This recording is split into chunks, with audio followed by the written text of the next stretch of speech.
सभी प्यारे प्यारे स्टूडेंट्स को हमारा प्यार भरा नमस्कार।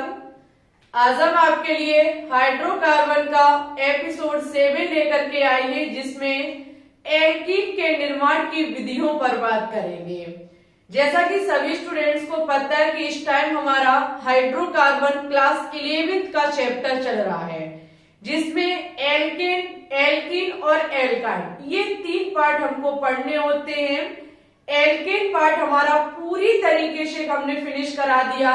एल्केन होता क्या है, एल्केन का निर्माण कैसे होता है, इसके भौतिक गुणधर्म क्या होते हैं, इसके रासायनिक गुणधर्म क्या होते हैं, A to Z क्वेश्चंस हमने करा दिए हैं। वहीं पर इससे संबंधित हम मॉक टेस्ट भी ले चुके हैं। संडे स्पेशल मैराथन क्लास जाइए, देखिए जाकर के, हम इसका मॉक टेस्ट भी लगवा चुके हैं। ठीक है, आज हमारी शुरुआत होने जा रही है एल्कीन पार्ट की। एल्कीन के बाद हम एल्काइन पार्ट की बात करेंगे और क्लास 11th ऑर्गेनिक केमिस्ट्री हमारी फिनिश हो जाएगी। फिर हम डायरेक्ट चलेंगे क्लास 12th ऑर्गेनिक केमिस्ट्री पर। तो सभी स्टूडेंट्स फटाफट अपने नोट्स को उठा लेंगे, चीजों को मेरे साथ नोट डाउन करेंगे, क्योंकि बहुत ज्यादा कीमती पार्ट आने जा रहा है हमारा, जो कि है alkene. Very important and most important. आज जो हमारे सीखने का तरीका है, आज हमारा जो मेथड है, वो सभी से बहुत ज्यादा डिफरेंस है। ठीक है, आज की क्लास पढ़ते पढ़ते आपको आनंद भी आने लगेगा और हमारे हिसाब से अब अधिकतम स्टूडेंट्स को ऑर्गेनिक केमिस्ट्री में अच्छा भी लगने लगा होगा। जब चीजें बार बार पढ़ोगे, बार बार उसमें टाइम दोगे, बार बार उसमें घुस के चले जाओगे, तो अच्छा लगने लगता है। तो आपको भी अच्छा लगेगा। थोड़ा पढ़ने की कोशिश करिए, थोड़ा इसको समझ लीजिए। एल्कीन का मतलब है, आज हम पढ़ेंगे कार्बन कार्बन डबल बॉन्ड के बारे में। एल्कीन का सीधा मतलब होता है कि कार्बन कार्बन के बीच में कार्बन कार्बन के बीच में कम से कम एक डबल बॉन्ड जरूर हो। ठीक है, वहीं पर अगर हम इसके सामान्य सूत्र की बात करें तो ये सारी चीजें हम आपको बता चुके हैं, फिर भी एक बार रिवाइज करते हैं। एल्कीन का सामान्य सूत्र CnH2n होता है। वहीं पर अगर हम N की बात करें तो N बराबर हमारा 2, 3, 4, 5 ऐसे हो जाएगा। सपोज दैट हम N बराबर 2 रखते हैं, तो आपका इसका पहला सदस्य निकल के आएगा C2H4। क्या निकल के आएगा? C2H4, जहां पर C के बीच डबल बॉन्ड और इसकी इस प्रकार से संरचना बनके तैयार हो जाएगी। ठीक है, ये सारी छोटी छोटी चीजें आप सीख चुकी हैं क्लास में। सब कुछ हमने फर्स्ट एपिसोड में भी आपको सिखाया था। ये छोटी छोटी चीजें हैं। आज की क्लास में हम बात करेंगे कि एल्कीन का निर्माण यानी कि विरचन, जिसे शुद्ध लैंग्वेज विरचन होता है, वैसे हमारा एल्कीन का निर्माण। सभी विद्यार्थी हेडिंग लगा लेंगे, एल्कीन का निर्माण। एल्कीन का निर्माण कैसे होता है? एल्कीन के निर्माण में सबसे पहले जो हम पढ़ेंगे वो पढ़ेंगे हाइड्रोजनीयकरण द्वारा। किसके द्वारा? हाइड्रोजनीकरण द्वारा।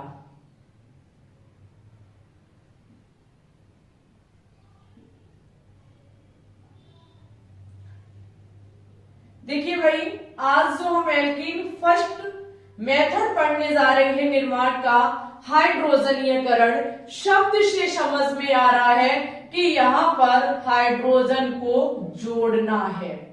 यहाँ पर शब्द से समझ में आ रहा है कि एल्कीन का निर्माण वो भी कैसे? हाइड्रोजनीयकरण के द्वारा।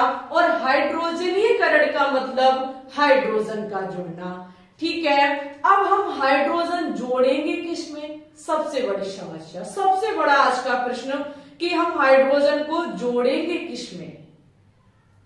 तो देखिए, ये अभिक्रिया जो होगी वो होगी एल्काइन के सदस्यों में। हमारी हर एक बात को बहुत गौर से सुनिएगा।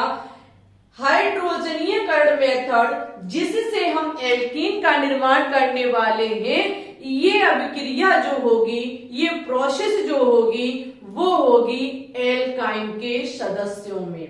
एल्काइन बोले तो दिमाग लगाइए, कार्बन कार्बन ट्रिपल बॉन्ड। ठीक है, हम कार्बन कार्बन ट्रिपल बॉन्ड का प्रथम सदस्य CH ट्रिपल बॉन्ड CH को लेते हैं।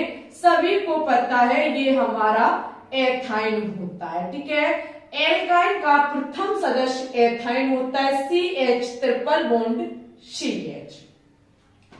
आपका माइंड घूम रहा होगा, माइंड कहने का प्रयास कर रहा है कि अगर हम यहां से एक बॉन्ड को रिमूव कर दे तो कार्बन कार्बन के बीच डबल बॉन्ड बन जाएगा, और हमें चाहिए क्या? कार्बन कार्बन डबल बॉन्ड, यानी कि हमारी जो जरूरत थी वो पूरी हो जाएगी। हम क्या काम करेंगे, हमारी बात को समझते रहिएगा। हम करना चाहते हैं कार्बन कार्बन डबल बॉन्ड। तो कार्बन कार्बन डबल बॉन्ड तभी हो सकता है जब यहां से एक बॉन्ड रिमूव कर दिया जाए, एक बॉन्ड यहां से तोड़ दिया जाए। ये बॉन्ड जो टूटेगा, समझना, अगर यहां से एक बॉन्ड टूटता है तो एक कार्बन का यहां पर इलेक्ट्रॉन खाली हो जाएगा और यहां पर एक इलेक्ट्रॉन खाली हो जाएगा, जहां इसको कुछ ना कुछ चाहिए, जिसकी पूर्ति करने हमारे भाई साहब हाइड्रोजन आएंगे। हाइड्रोजन जब आएंगे तो यहां होगा क्या? कार्बन कार्बन एक डबल बॉन्ड टूट जाएगा, जहां पर फिर इसकी बैलेंसी पूरी करने के लिए एक हाइड्रोजन इसके पास जाएगा, एक हाइड्रोजन इसके पास जाएगा, और आपका CH2 डबल बॉन्ड CH2 हो जाएगा। समझ गए? लेकिन ये अभिक्रिया ऐसे नहीं हो जाती है। आपने कर दी, हो गई, अरे भाई ऐसे कैसे हो जाएगी? तो फिर घर का बच्चा बच्चा रिएक्शनों का निर्माण कर दे और केमिस्ट्री में नाम कर लेगा अपना। नहीं भाई, ऐसा संभव नहीं है। यहाँ पर हमारी कैटालिस्ट हमको चाहिए। वो कैटालिस्ट कौन सा होता है? तो है हाइड्रोजनीयकरण द्वारा, यानी कि हाइड्रोजन का जुड़ना, वो भी किसमें? एल्काइन के सदस्यों में। तब हमारा कैटालिस्ट होता है पैलेडिनियम। पैलेडिनियम वो भी कार्बन के साथ, पीडी कार्बन के साथ होना चाहिए, या फिर पीडी VaSO4 के साथ होना चाहिए। Very important and most important, one day exam में पूछा जाने वाला कैटालिस्ट, पूछा जाने वाला उत्प्रेरक। जब हम एल्कीन का हाइड्रोजनीयकरण कराते हैं तो वहां पर किस कैटालिस्ट का प्रयोग किया जाता है, किस उत्प्रेरक का प्रयोग किया जाता है? तो जब हम एल्काइन से एल्कीन को बनाते हैं तो पीडी के साथ कार्बन होना चाहिए और पीडी के साथ VaSO4 होना चाहिए। इन किसी एक कैटालिस्ट का प्रयोग करके हम एल्काइन से एल्कीन बना सकते हैं। जो आपका ये पैलेडियम कब जाता है? पैलेडियम जो है VaSO4 के साथ है। ये हमारा जो होता है वो लिडलार उत्प्रेरक कहा जाता है। क्या कहा जाता है? लिडलार उत्प्रेरक। सभी स्टूडेंट्स नोट डाउन करेंगे, एग्जाम में कभी भी पूछा जा सकता है कि लिडलार उत्प्रेरक क्या होता है। तो ये होता है हमारा लिडलार उत्प्रेरक। ठीक है, इस क्वेश्चन को थोड़ा और डिफाइन करने का प्रयास करेंगे। सपोज दैट हमारी वनडे एग्जाम में अगर क्वेश्चन होता है और इस प्रकार से रिएक्शन है, ठीक है, इस प्रकार से है, जहां पर हमको हाइड्रोजनीयकरण कराना होता है। समझते रहिएगा हमारी हर एक बात को। अगर यहाँ पैलेडियम, अगर हम एल्काइन का हाइड्रोजनीयकरण कराते हैं पैलेडियम उत्प्रेरक की उपस्थिति में, तो याद रखना यहाँ पर जो कैटालिस्ट बने, वो यहाँ पर जो हमारा उत्पाद बनेगा वो CH3 सिंगल बॉन्ड CH2 और सिंगल बॉन्ड CH3 होगा। हम हाइड्रोजन को बाद में बैलेंस कर लेंगे। एक बात ध्यान से समझ लीजिए सभी प्यारे प्यारे स्टूडेंट्स, अगर हम अभिक्रिया पैलेडियम की प्रेजेंटी में करेंगे तो ट्रिपल बॉन्ड से सिंगल बॉन्ड बन रहा है, यानी कि एल्काइन से एल्केन बन रहा है। अगर हम पैलेडियम के साथ कार्बन या BaCSO4 नहीं लेंगे तो कभी भी ये डबल बॉन्ड नहीं बनेगा, डायरेक्ट ट्रिपल बॉन्ड टूट करके सिंगल बॉन्ड में डिवाइड हो जाएगा। किसमें पहुंच जाएगा? सिंगल बॉन्ड में पहुंच जाएगा। अगर हम पैलेडियम के साथ कार्बन या फिर BaSO4 को, जो कि हमारा लिड लाल उत्प्रेरक होता है, इसको नहीं लेंगे पूर्णता, तो हमारा कभी भी ट्रिपल बॉन्ड से डबल बॉन्ड नहीं बन सकता। पूछो क्यों? क्योंकि पैलेडियम इतनी जल्दी रिएक्शन को कराता है, इतनी जल्दी रिएक्शन को कराता है कि डबल बॉन्ड बनता ही नहीं, triple bond direct single bond में बट जाता है। ये बहुत सक्रिय उत्प्रेरक होता है, क्योंकि उत्प्रेरक का मतलब वह पदार्थ जो अभिक्रिया की दर को बढ़ा देता है या फिर कम कर देता है। पैलेडियम अभिक्रिया को बहुत ज्यादा सक्रिय कर देंगे। ठीक है, समझ गए? ये भी एक इंपॉर्टेंट पॉइंट है। और अगर हम यही अभिक्रिया समझिएगा, CH3 single bond triple bond H2 के साथ क्रिया कराते हैं, PD कार्बन के साथ या फिर PD BaSO4 के साथ, तो हमारा जो बनके तैयार होगा वो CH3 सिंगल बॉन्ड C, फिर ये एक हाइड्रोजन यहां जुड़ जाएगी, डबल बॉन्ड CH2 हो जाएगा। ठीक है, ये हमारा एल्काइन से, जो हमारा क्या एल्काइन है समझना, एथ मैथ प्रोप, यानी कि प्रोपाइन से प्रोपीन बन गया। मुझे भी क्या चाहिए? डबल बॉन्ड एल्कीन का निर्माण करना है, एल्कीन में प्रोपीन बनके तैयार हो गया। यहां से हमको एक चीज समझ में आई, वो समझ में क्या आई? यहां पर ये जो कार्बन है और ये जो BaSO4 है वो PD के साथ, PD के लिए विष का काम करेंगे, क्योंकि विष जो होता है वो उत्प्रेरक की सक्रियता को कम कर देता है। अगर PD अकेला है तो वो इतनी सक्रिय होता है कि अभिक्रिया इतनी जल्दी कर देता है पता भी नहीं चलता है। और अगर हम कार्बन को या BaSO4 को इसके साथ मिला देते हैं तो अभिक्रिया थोड़ा धीमे धीमे होने लगती है, जहां पर ट्रिपल बॉन्ड डबल बॉन्ड में टूटता है। एक आज का सबसे इंपॉर्टेंट पॉइंट नोट डाउन करेंगे कि जो कार्बन है,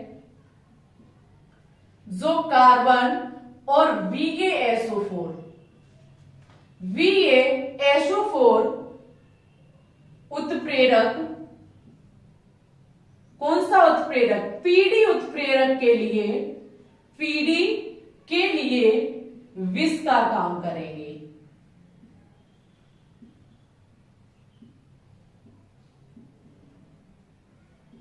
याद रखिएगा, यहां पर कार्बन और BaSO4 उत्प्रेरक जो है वो PD के लिए विष का काम करेंगे। ठीक है, समझ गए सभी स्टूडेंट्स? विष का काम क्यों करेंगे? क्योंकि अगर PD को हम अकेला करते हैं तो ये अधिक सक्रिय होता है और ये इसकी दर को थोड़ा धीमे कर देते हैं। ठीक है, PD की दर को ये थोड़ा धीमे कर देते हैं, जिसके चलते ये अभिक्रिया धीरे होने लगती है। सभी स्टूडेंट्स इसकी एक बार स्क्रीनशॉट ले लेंगे, उसके बाद हम नेक्स्ट मेथड पे बात करेंगे, नेक्स्ट विधि पे बात करेंगे। इंपॉर्टेंट विधियां हैं ये सभी, जितनी भी विधियां हम आपको करा रहे हैं सभी एक से बढ़कर के एक हैं आपके लिए। ठीक है,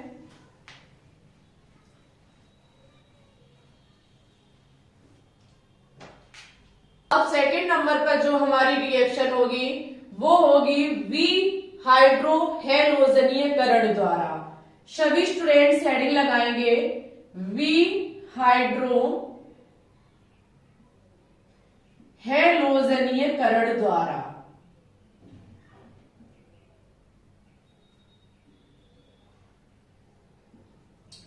अब यहाँ पे जो हम एल्कीन का निर्माण करेंगे वो करेंगे वी हाइड्रोहेलोजनीयकरण के द्वारा। सभी स्टूडेंट्स ने पिछली जो हमने एल्केन का निर्माण कराया था वहां ये चीज सीखी होगी कि कब हमको किस चीज को जोड़ना होता है, कब हम चीज को रिमूव करते हैं यानी कि छोड़ते हैं। ये सारी चीजें आपको धीरे धीरे धीरे धीरे समझ में शायद आने भी लगी होंगी।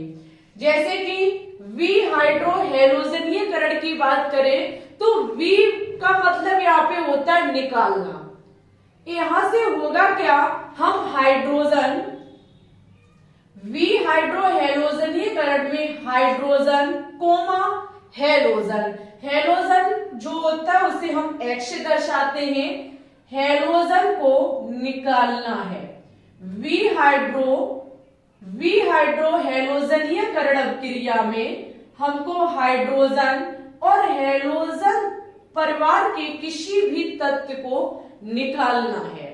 अच्छा, हम कैसे निकालेंगे, ये सारी चीजें हम यहाँ सीखने वाले हैं। सबसे पहले जब हम वी हाइड्रोहेलोजनीयकरण के द्वारा हाइड्रोजन हेलोजन को निकालेंगे तो अभिक्रिया में शुरुआत में अवकारक पक्ष में हेलोजन परिवार के तत्व का होना अति आवश्यक है। अगर हेलोजन परिवार का तत्व होगा नहीं तो भाई साहब हम निकालेंगे कैसे, सबसे बड़ा क्वेश्चन। तो यहाँ पे देखिए हम क्या करेंगे, आपका एग्जाम्पल यहां से स्टार्ट होता है। हम लेंगे CH3 single bond CH2Cl।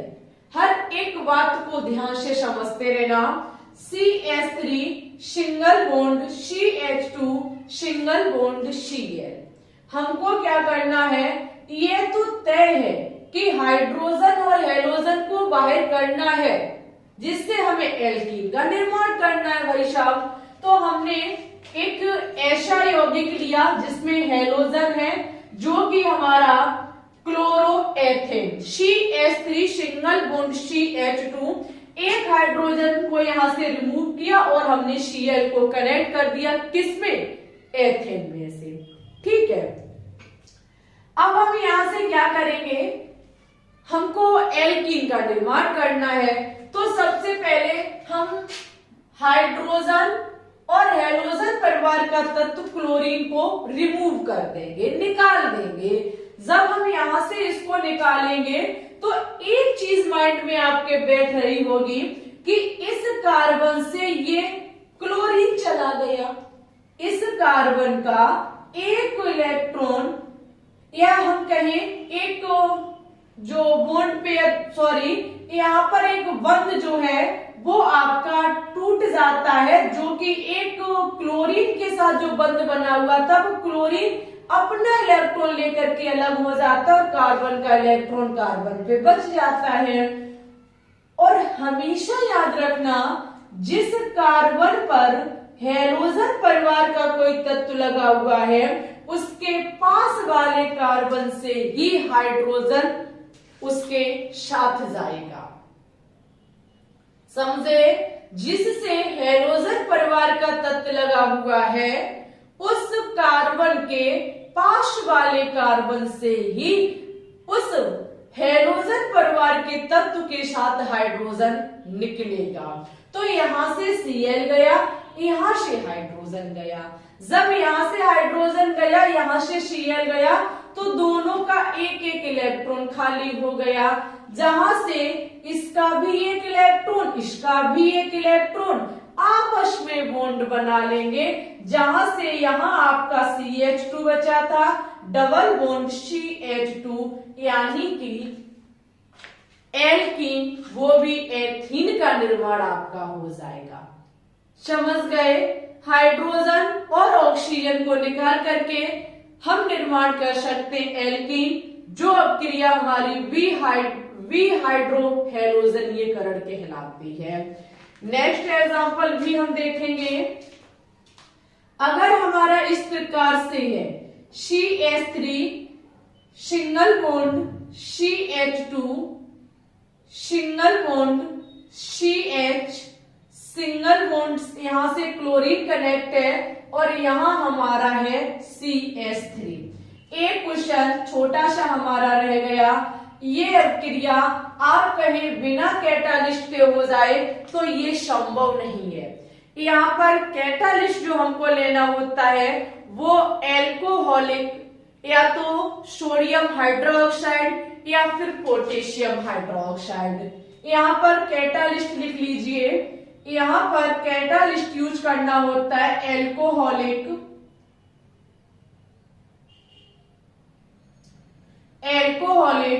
Sodium hydroxide या फिर पोटेशियम हाइड्रोक्साइड। वही कैटालिस्ट हम यहाँ प्रयोग करेंगे। ठीक है, यही कैटालिस्ट यहाँ पर होगा, आप लोग नोट डाउन कर ले। अच्छा, मैंने अभी थोड़ी देर पहले आपसे बोला था कि जिस कार्बन से हेलोजन परिवार का तत्व लगा हुआ है उसके पास वाले कार्बन से हाइड्रोजन उस तत्व के साथ बाहर निकल जाएगा। समझते रहे ना, फोकस होना चाहिए आपका पूरा। इस हेलोजन परिवार का तत्व इस कार्बन से लगा है, इस कार्बन के पास दो कार्बन है, भाई हाइड्रोजन कहां से निकलेगा? ये चीज डिपेंड करती है क्वेश्चन पर और क्वेश्चन के आंसर पर। ऐसे क्वेश्चनों में कभी कभी पूछा जाता है, अब क्रिया दी जाती है, पूछा जाएगा बताइए कौन सा बना उत्पाद अधिक स्थायी होगा। समझना मेरी बात को, एक सेकंड के लिए हम रिएक्शन करेंगे। सबसे पहले यहां से हाइड्रोजन इसके साथ निकालेंगे, क्योंकि इस कार्बन के पास ये भी कार्बन है, ये भी कार्बन है, तो इस कार्बन से पहले इस हाइड्रोजन को इसके हेलोजन तत्व से रिमूव करते हैं, तो हमारा बचेगा CH3 सिंगल बॉन्ड CH। एक यहाँ कार्बन का इलेक्ट्रॉन खाली हुआ और CH एक इसका हुआ, मिला करके हमारा डबल बॉन्ड हो जाएगा, सिंगल बॉन्ड CH3 बाहर निकल जाएगा HCl। वेरी गुड, क्या बात है।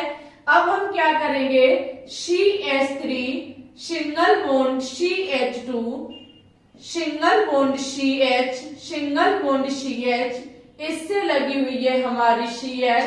अभी हमने इस हेलोजन तत्व के साथ इधर की हाइड्रोजन को निकाला था, अब हम इस वाले कार्बन की हाइड्रोजन को निकालेंगे, तो आपका हो जाएगा CH3 single bond CH2 single bond CH। Chlorine चली गई, यहां से एक हाइड्रोजन जाएगा, दोनों का एक एक बॉन्ड खाली होकर के आपस में ये बॉन्डिंग बना लेंगे, बाहर निकल जाएगा HCl। हम भाई कौन सी रिएक्शन मानेंगे, तो ये क्वेश्चन के ऊपर डिपेंड करता है। क्वेश्चन आपको उत्पाद कैसा देता है, वहीं पर कभी क्वेश्चन क्या काम करता है, ऐसी रिएक्शन को छोड़ करके कहता है बताइए बना उत्पाद कौन सा सबसे अधिक स्थायी होगा। स्टेबिलिटी के बारे में क्वेश्चन जवाब आपसे मांगता है, तो स्टेबिलिटी भाई हम कैसे करेंगे, तो माइंड को घुमाइए और जनरल ऑर्गेनिक केमिस्ट्री की तरफ जाइए। जनरल ऑर्गेनिक केमिस्ट्री में हमने आपको पढ़ाया अतिशयुग्मन। अतिशयुग्मन में हमने आपको कराया था कि जहां पर परेशानी होती है उसके पास वाला कार्बन अल्फा कार्बन होता है। अगर हम पहले वाले में देखें तो किस पर मुसीबत है, ये रही मुसीबत, carbon carbon double bond. Carbon पर अगर धनायन है, कार्बन पर अगर मुक्त मूलक है, कार्बन कार्बन के बीच डबल बॉन्ड है, तो वहां पर उस पर परेशानी मुसीबत होती है। यहाँ इन कार्बन कार्बन के मध्य मुसीबत है, किसके पास वाला कार्बन अल्फा कार्बन, इसके पास वाला carbon alpha carbon. Alpha carbon से लगा hydrogen alpha hydrogen, alpha carbon से लगा hydrogen alpha carbon Sharma ji की वाइफ मिस्टर शर्मा की वाइफ मिसेस शर्मा होती है। अल्फा कार्बन का साथी अल्फा हाइड्रोजन कहलाएगा।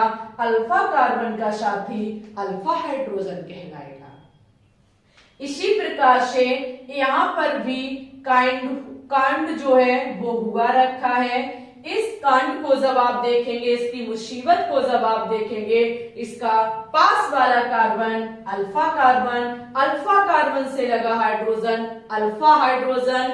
अगर हम यहाँ पर अल्फा कार्बन की बात करें तो दो है, क्योंकि दोनों साइड कार्बन है तो भाई दो अल्फा कार्बन हो गए। वहीं पे अल्फा हाइड्रोजन की बात करें तो 3 3 6 है।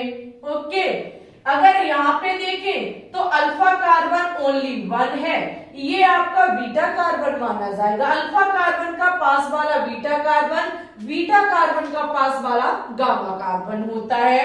तो यहाँ अल्फा हाइड्रोजन कितने हुए? 2 हुए। जितनी अल्फा हाइड्रोजन होते हैं अतिशयुग्मन संरचनाएं उतनी ही ज्यादा होती हैं। और प्यारे प्यारे स्टूडेंट्स, जिसमें अल्फा हाइड्रोजन की संख्या अधिक होगी वो कार्बन, वो चेन अधिक स्थायी होगी। तो इसका स्थायित्व की बात करें तो ये अधिक स्थायित्व रखेगा या फिर ये अधिक स्थायी होगा, ठीक है, जबकि ये कम स्थायी होगा। अच्छा, ऐसा क्यों होगा? तो सभी विद्यार्थी समझ गए होंगे। अतिशयुग्मन को दोहराइए जा करके, जो अल्फा कार्बन और अल्फा हाइड्रोजन हमें बताता है। अल्फा हाइड्रोजन की संख्या जिसमें ज्यादा स्थायित्व उसका ही ज्यादा होगा। बस नॉर्मल सी बात है, समझ गए, बहुत अच्छी बात है, ठीक है। एक बहुत छोटी सी रिएक्शन थी आपके लिए, जहां से वनडे एग्जाम में भरपूर तरीके से क्वेश्चंस किए जाते हैं। चलिए अब हम नेक्स्ट हेडिंग लगाएंगे, जिसके माध्यम से सीखेंगे एल्केन का निर्माण कैसे एल्कीन का निर्माण कैसे होता है। एक से बढ़कर एक रिएक्शन है सभी के लिए, पढ़ते रहिए। विहेलोजनीयकरण के द्वारा, तीसरी हेडिंग लगाएंगे विहेलोजनीयकरण द्वारा।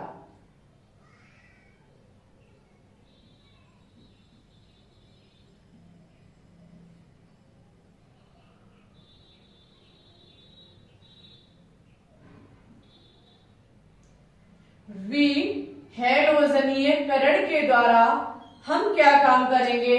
एल्कीन का निर्माण करेंगे। वी का मतलब निकलना, हेलोजनीयकरण हेलोजन का, समझिए। यहाँ पर जो निकाला जाएगा वो X निकाला जाएगा, यानी कि हेलोजन का निकलना। अरे भाई, हेलोजन कहां से निकलेगा? यहां पर देखो कैसा होता है, आपको 2 कार्बन लेने होते हैं। उन 2 कार्बन पर पास पास कार्बन होने चाहिए। 2 पास पास वाले कार्बन से 2 हेलोजन लगे होते हैं, जिनको किसी ना किसी के माध्यम से उनको बाहर किया जाता है। जहां से हमारा हेलोजन बाहर निकलता है, तब ये अभिक्रिया हमारी विहेलोजनीयकरण कहलाती है। समझिएगा, एग्जाम्पल के तौर पर हम लेते हैं C सिंगल बॉन्ड C, दोनों पर Vr हेलोजन परिवार का तत्व लगा हुआ है। हम इस अभिक्रिया को ऐसे भी बैलेंस कर सकते हैं, देखिएगा CH2 CH2, ठीक है, 1 2, ठीक है, CH2 और 2 पास पास कार्बन पर हमारे हेलोजन परिवार के तत्व Vr लगे हुए हैं, ठीक है। अब भाई हमको क्या काम करना होता है? इन हेलोजन तत्वों को अलग करना होता है। हेलोजन तत्वों को बाहर निकालने के लिए हम इसकी क्रिया जिंक के साथ कराते हैं। जब हम जिंक के साथ कराते हैं तो CH2 ये Br भी Zn के साथ अलग हो जाएगा, Zn के साथ Br जाएगा, तो भाई इसका एक इलेक्ट्रॉन शेष रह जाएगा। इस CH2 का भी Br अलग हो जाएगा, जो Zn के साथ जाएगा ZnBr2 हो जाएगा। इसका एक इलेक्ट्रॉन निकला, वो इसका एक इलेक्ट्रॉन बचा, एक इसका इलेक्ट्रॉन बचा। पहले से सिंगल बॉन्ड थे, बचे आपस में इलेक्ट्रॉन, डबल बॉन्ड बना लेंगे। ठीक है, जहां से हमारे एल्कीन का सदस्य एथीन का निर्माण हो जाता है। ओके, किसका निर्माण हो गया? एथीन का निर्माण हो गया। यह अभिक्रिया विहेलोजनीयकरण कहलाती है। एग्जाम्पल पर हम और भी ले सकते हैं, CH3 single bond CH2Br single bond CH2Br। यह अभिक्रिया हम 2 मोल सोडियम को लेकर भी करा सकते हैं, लेकिन सोडियम लेने पर हमको शुष्क ईथर लेना होगा। सोडियम की प्रेजेंटी होना यानी कि शुष्क ईथर का होना। यहां से Br दोनों जगह से जाएगा, दोनों जगह से Br जाएगा, आपका CH2 डबल बॉन्ड CH2 हो जाएगा और 2NaBr निकल जाएगा। ठीक है, 2NaBr निकल जाएगा। ये छोटी छोटी रिएक्शन है, आप लोग समझ सकते हैं, बहुत समझदार है भाई, क्योंकि एल्केन में ऐसी रिएक्शन आप पढ़ चुके हैं। एल्केन में ये छोटी छोटी रिएक्शन आप लोग पढ़ चुके हैं। अब भाई ये नेक्स्ट आपके लिए very important and most important reaction है। इसी के साथ यदि आपको क्लास अच्छी लग रही हो, पसंद आ रही हो, कुछ नया सीखने को मिल रहा हो, तो प्लीज जम करके शेयर कर देना। ठीक है, नेक्स्ट है हमारी है एल्कोहल के निर्जलीयकरण द्वारा। एल्कोहल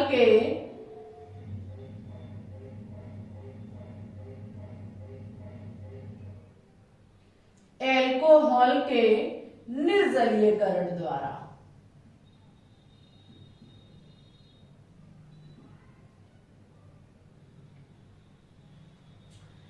कैसे भाई? एल्कोहल यानी कि इस अभिक्रिया में एल्कोहल से हम क्या काम करेंगे? जल को बाहर निकालेंगे। समझना, एल्कोहल में से कौन बाहर निकलेगा? जल बाहर निकलेगा। निर्जलीयकरण के द्वारा हम अभिक्रिया कराएंगे।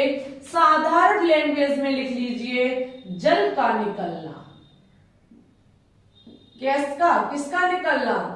जल का निकलना। ठीक है, इस अभिक्रिया में हमारा जल निकलेगा। हम क्या काम करेंगे? एथेनॉल ले लेते, क्योंकि एल्कोहल होना चाहिए, हम एथेनॉल ले लेते हैं। जब हम एथेनॉल को लेते हैं तो ये तय है कि इस अभिक्रिया में जल निकलेगा। क्या निकलेगा? जल निकलेगा। और प्यारे स्टूडेंट्स, यहाँ पर कोई एसिड होना चाहिए, अम्ल होना चाहिए, और उसके बाद हम इसको गर्म करेंगे, यानी कि हम इसको ऊष्मा देंगे, हीट देंगे, तापमान देंगे। जैसे ही हम ताप देते हैं तो उसी तरीके से, हैलोजन तरीके से, जहां पर जिस कार्बन पर OH लगा हुआ है, जिस कार्बन पर ये OH लगा हुआ है, तभी तो ये एल्कोहल कहलाएगा। उसके पास वाले कार्बन से ये OH हाइड्रोजन लेकर के अलग हो जाएगा और जल बना लेगा। अच्छा, यहां से एक हाइड्रोजन गई, यहां से OH गया, दोनों का एक एक इलेक्ट्रॉन खाली हुआ, तो CH2 डबल बॉन्ड CH2 हो जाएंगे। CH2 डबल बॉन्ड CH2 हो जाएंगे। ठीक है, वहीं पे अब हम क्या काम करेंगे? अब हमारी इस प्रकार से हम और भी रिएक्शनों को देख सकते हैं, जैसे कि CH3 single bond CH2 single bond CH, OH single bond CH3। आपको अम्ल कैटालिस्ट के रूप में लेना है, अभिक्रिया को तापमान देना है और अभिक्रिया संपन्न करानी है। अभी आपने सीखा, जिस कार्बन से एल्कोहल समूह लगा होता है, उसके पास वाले कार्बन से हाइड्रोजन लेकर हम जल रिमूव कर देंगे, जल को निकाल देंगे। तो अब हम किस कार्बन से हाइड्रोजन को निकालेंगे, क्योंकि भाई OH समूह जिस कार्बन से लगा है उसके पास 2 कार्बन है, दोनों कार्बन से हाइड्रोजन लगी हुई है। हमारे लिए बहुत बड़ी समस्या पैदा हो गई, क्यों नहीं, हम दोनों से निकाल देंगे, हमारे पास पावर है, हम दोनों से निकाल सकते हैं। हम दोनों से निकालेंगे तो देखिएगा CH3 सिंगल बॉन्ड CH, पहले इधर से निकालते हाइड्रोजन, तो यहाँ आपका डबल बॉन्ड हो जाएगा, क्योंकि किसका इलेक्ट्रॉन खाली हो जाएगा, किसका हो जाएगा, आपस में डबल बॉन्ड बना लेंगे, single bond CH3 plus H2O। आगे भी ये रिएक्शन, अगर हम यहां से हाइड्रोजन को निकालते हैं तो CH3 single bond CH2 single bond CH double bond CH2 और जल हमारा बाहर हो जाएगा। समझना, यहां से हाइड्रोजन निकाली, यहां से OH गया, एक बॉन्ड इसका खाली हुआ, एक बॉन्ड इसका खाली हुआ, आपस में मिलकर के डबल बॉन्ड बना लेंगे। क्वेश्चन उठता है कि भाई हम कैसे मानेंगे, हमको पेपर में कैसे पता चलेगा, तो वही बात स्टेबिलिटी, वेरी इंपॉर्टेंट। अगर हम कांड को देखें, मुसीबत को देखें, तो इन कार्बनों के बीच है, इन कार्बनों के बीच मुसीबत। अल्फा कार्बन हम देखेंगे तो अल्फा कार्बन यहाँ 2 है, और अल्फा हाइड्रोजन की बात करें तो हमारे 6 है। इसी प्रकार से मुसीबत यहाँ पर आ रखी है, इसके पास वाला कार्बन अल्फा कार्बन एक ही है, पास वाले कार्बन पर लगे हाइड्रोजन अल्फा हाइड्रोजन जो कि 2 है। जितने अल्फा हाइड्रोजन अतिसंयुग्मन संरचना उतनी ही बनती है, और जिसकी अतिसंयुग्मन संरचनाएं अधिक होती हैं वो अधिक स्थायी होता है। कैसा होता है, अधिक स्थायी होता है, ये कम स्थायी होगा।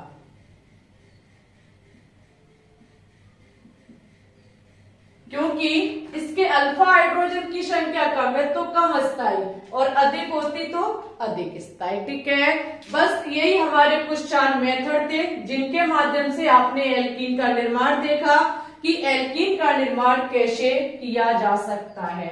नेक्स्ट पार्ट में आपका एल्कीन खत्म हो जाएगा, जो कि हमारी एल्कीन के रासायनिक गुणधर्म होंगे। उसके बाद हम एल्काइन की तरफ बढ़ेंगे, और एल्काइन भी हम 2 क्लासों में खत्म करा देंगे। ओके, इस हफ्ते हमारा एल्कीन, एल्काइन और उधर परमाणु संरचना चैप्टर खत्म हो जाएगा, और संडे को हम 2 बजे इन्हीं 3 टॉपिकों से एक लाइव टेस्ट लेंगे। तो सभी विद्यार्थी टॉपिक को अच्छे से कंप्लीट करते रहें, क्योंकि अब हमारे टॉपिक अगर कंप्लीट हो गए तो हमारे लिए MCQ लगाने में बहुत ज्यादा आसानी हो जाएगी। ठीक है, चैप्टर खत्म हो जाए वैसे ही चैप्टर वाइज क्वेश्चंस लगाने स्टार्ट करा देंगे। सभी प्यारे स्टूडेंट्स एक बार इस वीडियो को लाइक कर देंगे, शेयर ना किया हो दोस्तों के साथ तो शेयर भी कर देंगे, और चैनल पे न्यू है तो चैनल को भी सब्सक्राइब कर लेंगे। ठीक है, अगर आपको प्लेलिस्ट नहीं मिलती है तो आप कमेंट करना, हम एक स्पेशल वीडियो बना के आपको प्रोवाइड करा देंगे कि प्लेलिस्ट को कैसे ढूंढते हैं। एक एक प्लेलिस्ट जाइए, चेक करिए कितनी वीडियो किसमें डली हुई है, जो अभी का कंटेंट है उनको अच्छे से पढ़ लीजिए, पुराना नहीं आपको पढ़ना है, न्यू कंटेंट तैयार करना है। ठीक है, इसी के साथ टेलीग्राम चैनल ज्वाइन कर लीजिए, लिंक डिस्क्रिप्शन में है, अन्यथा आप सर्च करना आपको मिल जाएगा ग्लोबल साइंस IQ। आपका कोई भी क्वेश्चन हो, किसी भी प्रकार की समस्या जो समझ में ना आया हो आपको, वो आप कमेंट कर सकते हैं, हम आपके कमेंट का रिप्लाई करेंगे और आपको 100% समझाने का प्रयास करेंगे। अन्यथा हम संडे के दिन डाउट सेक्शन भी चलाते हैं, तो डाउट में आप क्लियर कर सकते हैं कि क्या आपका डाउट है, कहाँ चीजें नहीं समझ में आई, तो वहां भी आपका क्लियर हो जाएगा। ओके, तो फिर ठीक है, चलते हैं, अपना ख्याल रखना, अच्छे से पढ़ना, आगे बढ़ना, तब तक के लिए ऑल द बेस्ट।